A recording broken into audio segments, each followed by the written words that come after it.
Here are 9 of the most successful criminals in history.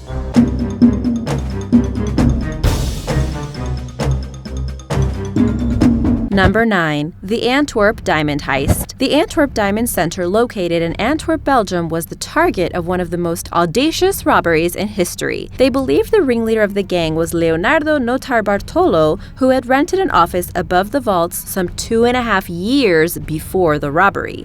The room came with a safety deposit box that was located inside the Diamond Center vault. It also included a tenant ID card which gave Notarbartolo 24-hour access to the building. Five-man gang, who on the weekend of February 15th and 16th, 2003, managed to gain access to the vaults and steal the contents of 123 of the 160 safety deposit boxes, with a value of over $100 million. The meticulous planning of the gang and Notarbartolo's access to the building enabled the gang to also steal the security footage to conceal their identities. However, Notarbartolo made one crucial mistake. He ate a sandwich and left part of it behind. Details, people, details. This enabled police to gain his DNA and link him to the crime. He was tried and convicted but spent less than 10 years in jail. Notarbartolo has never revealed who his accomplices were. Number 8. The French Vacuum Gang. A group of criminals known as the Vacuum Gang have been successfully robbing French supermarkets since 2006. The gang has discovered a weakness in French supermarket chain Monoprix's cash storing system. During the day, employees of the supermarket clear the cash register when there are too many notes. The notes are then put into an envelope and fed into a suction tube that delivers them directly to the safe. The gang discovered that if they drilled a hole in the tube before the entrance to the safe and inserted a powerful vacuum cleaner, they were able to suck the notes out before they reached the safe. This method has been used up to 15 times over the years, and the thieves have gotten away with nearly 600,000 euros. Police still have no leads apart from some CCTV footage of men in ski masks. It seems these clever thieves are literally cleaning up. Number 7. The Banco Central Tunnel. On the weekend of August 6, 2005, a gang of thieves tunneled into Banco Central in Brazil and stole 5 containers full of banknotes with an estimated value of $71 million. The haul weighed around 3.5 tons. The money that was stolen was made up of notes waiting to be examined to decide if they should be destroyed or recirculated. The notes were all used and not numbered, subsequently making them almost impossible to trace. The theft remained undiscovered until the bank opened on Monday morning. 3 months before the robbery, the gang responsible for the theft had rented a commercial property close to the bank. Over a period of months, they tunneled underneath nearby buildings to a position directly under the bank. Neighbors reported that they often saw van loads of soil being removed from the property, but nobody said anything.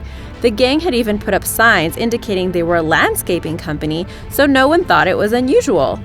The gang dug a well-constructed tunnel that was roughly 2.3 square feet, and it was lined with wood and plastic and had lighting and an air circulation system.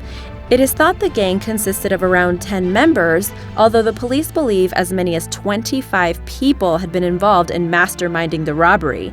By 2007, after several arrests and mysterious deaths and kidnappings linked to the case, just $8.93 million has been recovered.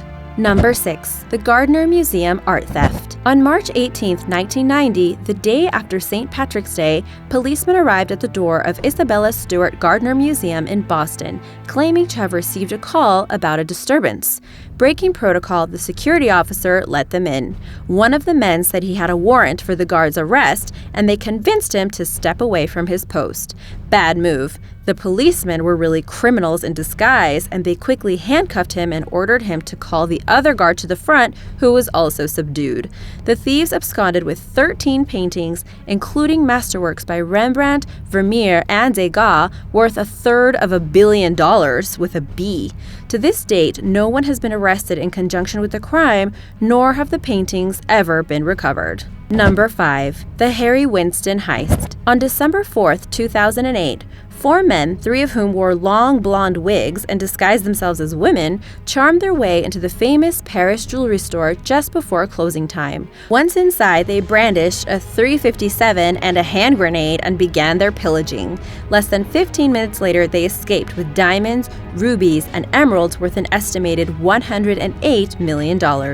Investigators believe it to be the work of the notorious Serbian criminal gang, the Pink Panthers, responsible for $132 million in robberies around the world, and have never been nabbed. Number 4. D.B. Cooper.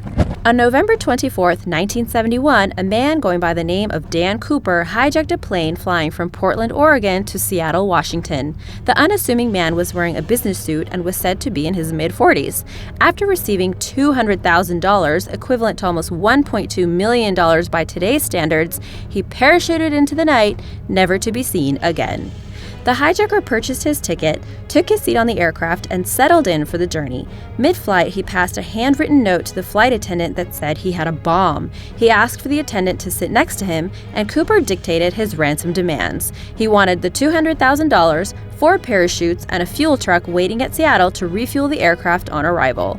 The stewardess told the pilot, who relayed these demands to Seattle Air Traffic Control. Authorities ordered all employees to cooperate with the hijacker to ensure the safety of passengers and crew. The ransom money was also agreed. When the plane landed and Cooper received the money and parachutes, he ordered all passengers and 2 attendants to be released from the plane. After refueling, Cooper asked for the aircraft to be flown at as slow a speed as possible to Reno, Nevada. Once the plane was airborne, Cooper ordered the remaining pilot, co-pilot, flight attendant, and engineer to stay in the cockpit. With Cooper alone in the fuselage, the crew became aware that the air stairs had been activated and the aircraft door had been opened. Shortly after, with the aircraft stairs still deployed, the plane landed at Reno Airport, Nevada. A search of the plane by FBI officers confirmed Cooper was no longer aboard. 2 of the 4 requested parachutes were missing, along with the ransom money. Despite an extensive manhunt, no sign of Cooper has ever been found. Most of the marked ransom money remains missing, and the case continues to be the only unsolved air piracy in American aviation history. The FBI has uncovered a possible new suspect in the hijacking, although the suspect is deceased, and as of yet they have not released any information as to this person's identity. Number 3. Al Capone.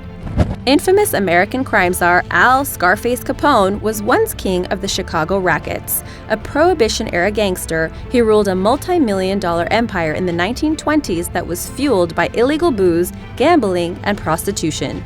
Capone is also suspected of being the mastermind behind the 1929 St. Valentine's Day massacre in Lincoln Park that left 7 of his enemies dead.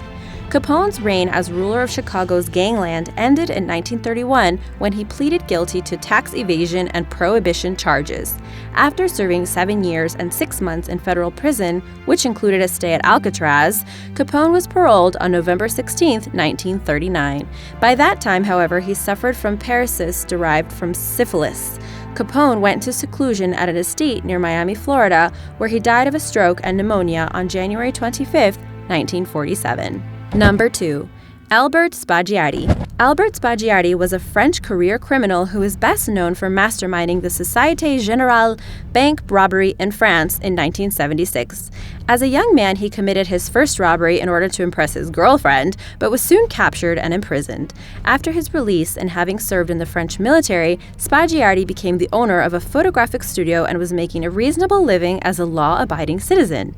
However, he apparently became bored with his middle-class life and sought to return to a life of crime. He began to plan a break-in at the Société Générale Bank in Nice. He decided that since the bank vault was located in the basement, the break-in would best be achieved by digging underneath from a nearby sewer system. He opened a box for himself and placed a loud alarm clock inside, setting it to go off at midnight in order to check for the existence of any acoustic or seismic detectors that might foil his plan. In fact, the bank vault had no interior alarm or security systems, as it was considered utterly impenetrable. Spaggiari then recruited a group of professional gangsters from Marseille to help him dig the tunnel. He instructed them to never drink coffee or alcohol, and always to get at least 10 hours sleep every day to avoid danger to the mission. After 2 months of digging, the tunnel was finished, and during a Bastille Day festival when the bank was closed for a long weekend, the gang broke into the vault. They opened up over 400 safety deposit boxes, stealing over 60 million francs worth of money, securities, and other valuables. When the robbery was discovered, a message was found on the wall that read, "Without weapons, nor hatred, nor violence." At first, police were baffled. However, in the following months, they arrested one suspect on a tip from a former girlfriend. The man later admitted to being a part of the robbery and ratted out the entire gang, including Spaggiari. During his trial, Spaggiari managed to escape by distracting the judge by handing him a fake piece of encoded evidence. He jumped out of the window where a motorcycle was waiting for him and made his getaway. He was never caught, and the loot from the heist was never found. He died at the age of 52 of throat cancer, and his body was found dumped outside his mother's house, presumably by unknown friends. Weird, huh? Number 1. Frank William Abagnale Jr. Frank Abagnale is the true-life fraudster behind the Hollywood movie Catch Me If You Can. He enjoyed a luxury jet-setting lifestyle for a few years just by forging documents and using his charm and powers of persuasion. Frank was born on April 27, 1948, and before he was 21 years old, he had already assumed at least 8 false identities. His first victim was his own father. At the age of 15, Frank's father gave him a credit card to help him with the cost of commuting to his part-time job. Frank used the card to buy car accessories like batteries, tires, and other motor parts, and then he would return the items, getting the refunds in cash. Frank ran up a bill of $3,400, which his dad had to pay. Frank went on to commit numerous other ingenious frauds, including opening several bank accounts in different names. He would then write checks against them when there was no money in any of them. He would create perfect copies of payroll checks, depositing them into his various accounts, and then draw cash. Frank also posed as a security guard and collected money from unsuspecting car rental clients at airports. Frank also impersonated a pilot as he wanted to travel the world for free. He used a fake ID and pilot's license and managed to get on flights by so-called deadheading, pretending he needed a lift to get to a destination in order to get to the airport he needed. By his own admission, Frank couldn't even fly a kite. Frank also claimed to have worked as a teaching assistant, a physician, and an attorney. He was eventually caught but served less than 5 years of a 12-year prison sentence. These days, Frank has a legitimate job teaching at the FBI Academy, ironically teaching fraud prevention. Thanks for watching! Be sure to subscribe and click here for more videos. See you soon! Bye!